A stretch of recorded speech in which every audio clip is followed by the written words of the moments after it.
Protests rage while Lebanon's economy tanks. The Prime Minister forms a cabinet full of fresh faces, but why don't these demonstrators trust them? I'm Imran Garda, and today's newsmaker is Lebanon's new government.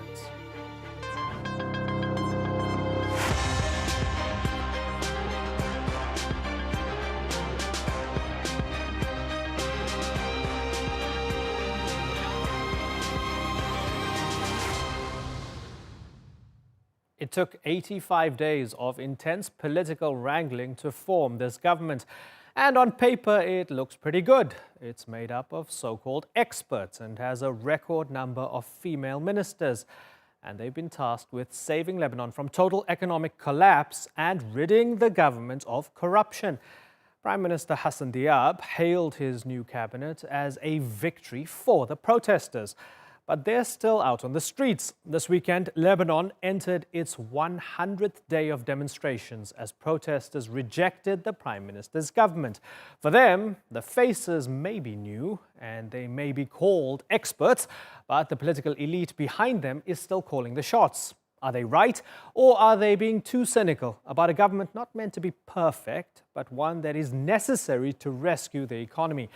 That debate in a moment. But first, Natalie Pahonen has this report.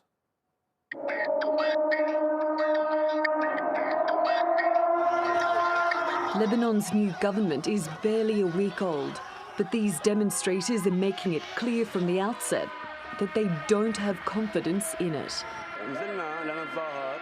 We came here to protest, to tell the government that this is an illegitimate government.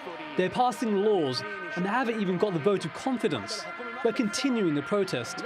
All of them. We want them all gone. For more than 100 days, protesters have demanded changes to the sectarian political system and an end to the power wielded by the political elite. The unveiling of a new government backed by Hezbollah and its allies has done little to reassure them. This government doesn't reflect us. We want a government made up of our own. We want the money that was stolen, healthcare, power supply. We want early parliamentary elections. The cabinet of technocrats headed by new Prime Minister Hassan Diab met last week. At the top of their agenda, finding a way to tackle Lebanon's economic crisis, which has been made worse by its political problems. Lebanon is one of the world's most indebted nations, and there are fears it could end up in default. Economists estimate there's been a 30% rise in inflation since October. The local currency, which is pegged to the dollar, has been falling. Banks have introduced capital controls, limiting depositors' access to dollars. State-run institutions like the national telecommunications operator Ajero have warned they might not be able to pay their bills. One possible path out of the crisis could be to seek a bailout from the International Monetary Fund. That's not on the table just yet. The new government will need help from foreign donors, but there are mixed messages coming from the international community, particularly because the main backer of the cabinet, Hezbollah, is considered a terrorist organisation by the US and the UK. US Secretary of State Mike Pompeo has said only a government that is capable of and committed to undertaking real and tangible reforms will restore investor confidence and unlock international assistance for Lebanon. But French President Emmanuel Macron says his country will do everything to help its Lebanese friends. Inside Lebanon, the impasse between the politicians and the public remains. For many demonstrators, the economic injustice that led them to call for reforms in the first place is far from being addressed. Those who still have food, there will come a day when that will run out too. So they should take to the streets and ask for their rights, so we can all begin building a new country. The new cabinet says it wants to reassure the Lebanese about their future. But with the current sentiment on the streets and an escalating economic crisis, it doesn't appear there's much time to restore confidence. Natalie Pahonen, The Newsmakers. Well, let's go to Beirut now, where I'm joined by Salim Haddad. He's a member of President Michel Aoun's Free Patriotic movement and currently heads its media advisory board. Jad Dagher is the Secretary General and co-founder of the opposition Sabaa party. And Nizar Ghanem is the co-founder of the Beirut-based think tank Triangle. Good to have you all on the program. Nizar Ghanem, let me start with you. Why is this not enough for the bulk of the protesters who continue to go out onto the streets and demonstrate? Well, I think that what we are witnessing is a crisis of the Second Republic. The Second Republic is dying, and we need a third republic to be born out of the ashes of the Second Republic. The problem that this government is too little and not enough, too late. The government does not have a clear economic policy of how it's going to handle this crisis. The budget today that passed in the parliament was the old budget from pre-crisis government budget. At the same time, it has faces that are considered suspicious in a sense. Many say that it is a coalition between the deep state and the bankers, basically, with little to give to the protesters. It's more of a makeup to get some funds from Europe or United States or the international markets, but lacks the real capacity to reform the system itself. And that is to basically dismantle the political economy, start a new social contract in Lebanon that gives trust to the market and kind of propels Lebanon to a new phase. This is not occurring right now. Okay. Okay. Specifically the new economic policy, for example. Yeah. Okay. So we're going to delve a bit deeper into the economic policies and how to tackle these major economic issues, right? But I want to address for the moment the issue of these familiar faces. Salim Haddad, to that point, those saying, well, when we look at the makeup of the cabinet, it's still the ruling class ruling over the classes. And they look at the sectarian makeup of it as well. They say, well, the Maronites and the Shias, again, kind of, they've got each other's backs at the expense of the Sunnis and the Druze and others. Do you feel that's unfair?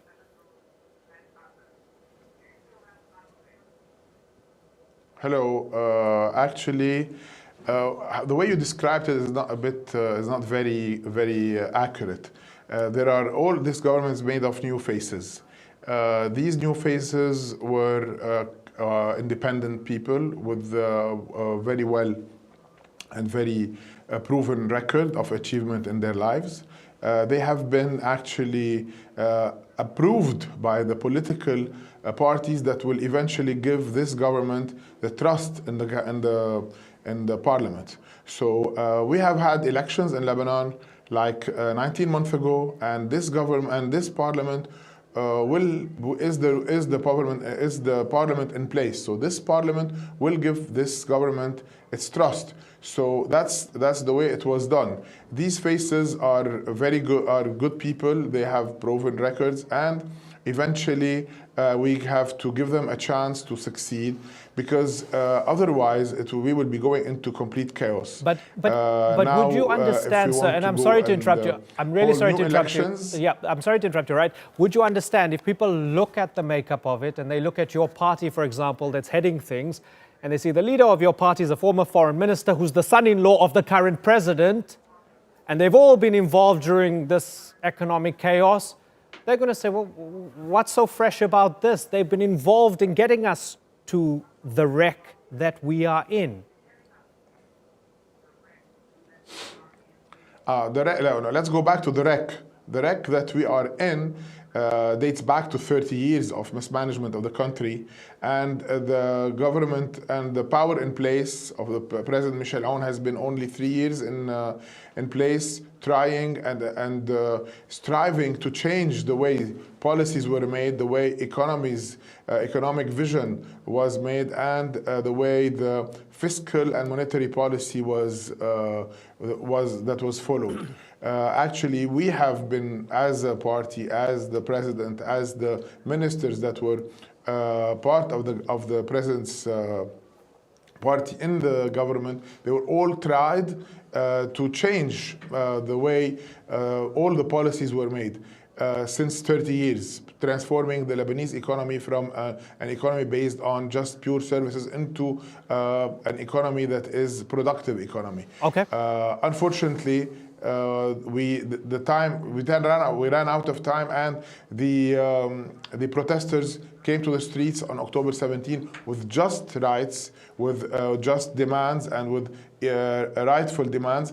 But then again, there is a certain equilibrium in Lebanon that should be followed, that should be respected, and this equilibrium has resulted with this government, right. And we sure hope that this government is given the chance to achieve what is requested from Okay, it. and one of the major questions is still then, if we've reached this sense of equilibrium, if this government is the culmination of these protests, then naturally the protests would stop, but they are not, which is why we're having this discussion. And I appreciate everybody chiming in here. Jad Dagher, it's your turn. Let's bring you into the discussion here. You know, this idea of a government of experts or technocrats, from my perspective, it seems to excite op-ed writers and think tankers in the West more than it excites people on the ground in places like Lebanon. What should we make of this government? Is it a government that deserves a chance at fixing things, particularly the dire economic crisis? I think in the current situation, it's time for us to be realistic and say things as they are. Today there is an aesthetic communication campaign that is being done for the current cabinet, words like experts, independent, etc. What has actually happened is that the appointed prime minister had negotiations with various political parties of the political class. Every political party chose his own ministers.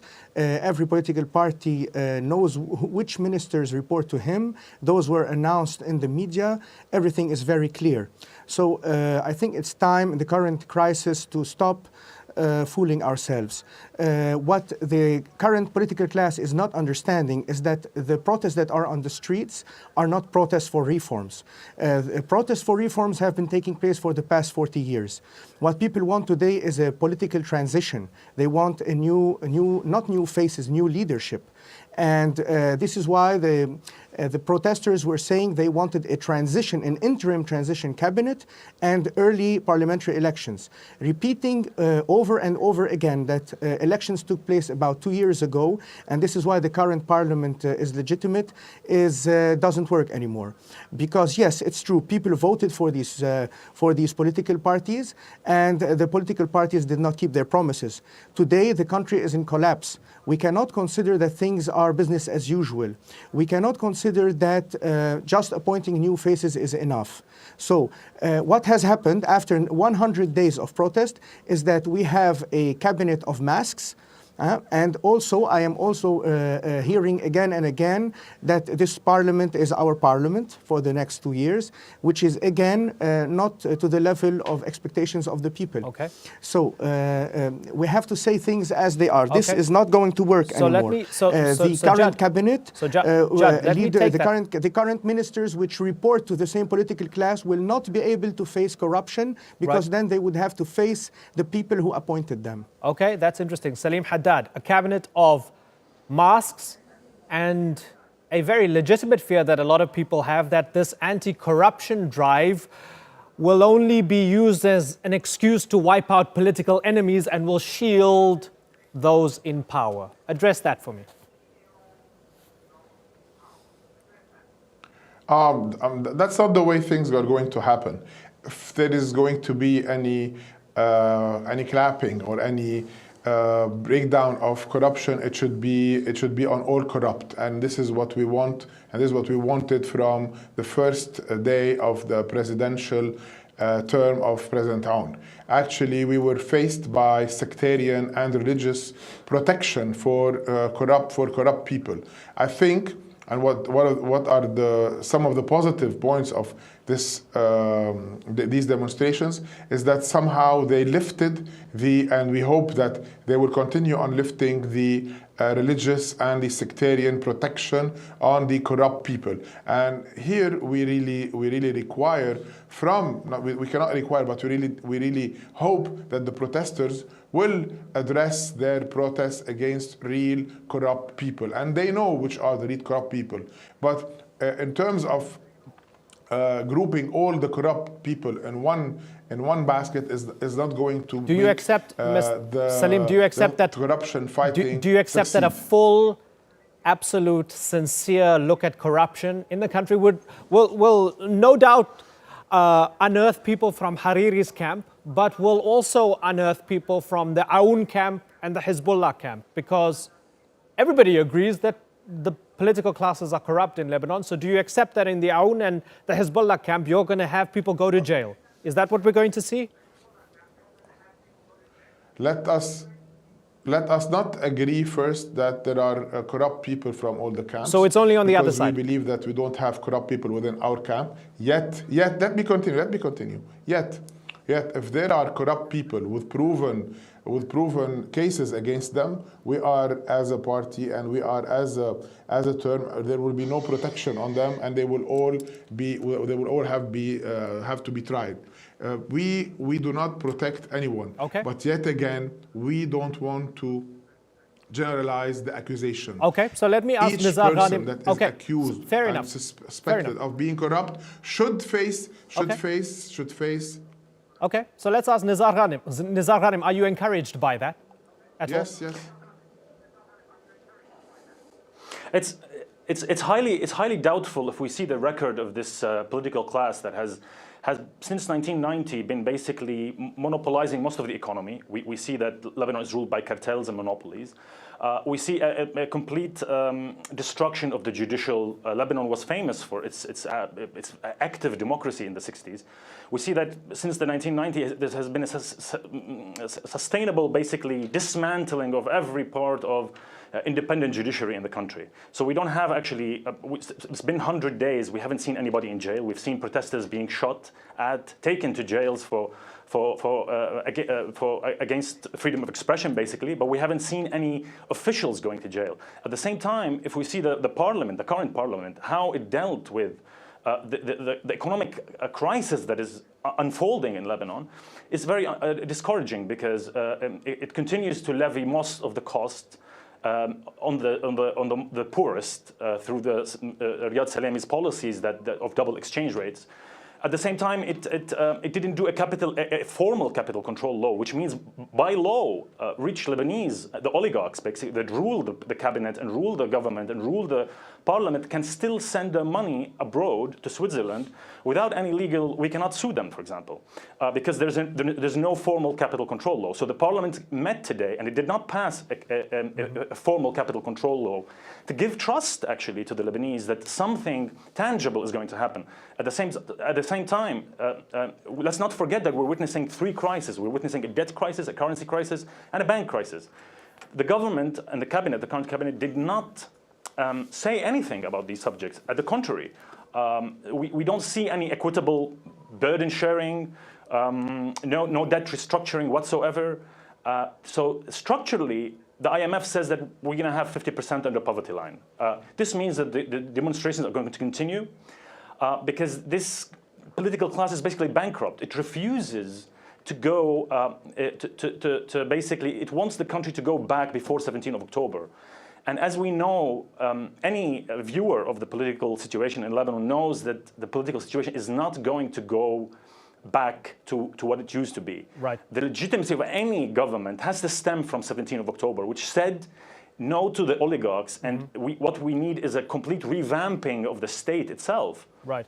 Okay, and I want to delve a bit deeper into the economy. At the same time, right, certainly. To the point of the protesters being faced with violence, I don't know if we have a panel equipped to have this discussion right now, because I wanted to actually have somebody representing the security services or the army, because there are extraordinary allegations here, allegations of torture by security forces, solitary confinement, mock executions. We've seen beatings, we've seen footage of beatings, breaking of ribs and so on. That's another discussion I want to have, maybe mix it up with people we can hold to account with regards to that. But zoning in on the economy, Jad Dagher, the cabinet meets, the cabinet passes a budget. The whole point of all of this building up was people were looking at the catastrophic situation of the economy, unemployment way too high, youth unemployment particularly extraordinary, the national debt going crazy, electricity cuts, people don't pick up the trash and so on. is there anything that encouraged you that came out of that cabinet meeting when they passed the budget? Anything to show you that they know what they're doing when it comes to fixing the economy? Well, actually, unfortunately not, because as Nizar was saying, we have been ruled by a cartel. This cartel has been forming what so-called national unity cabinets for the past 15 years. Mr. Haddad's party has been part of those cabinets for the past 15 years. All the parties, legally, I mean, are responsible for they are partners in the failure and partners in all the decision making, because this is how decisions are taken in the cabinet. They sign the documents together.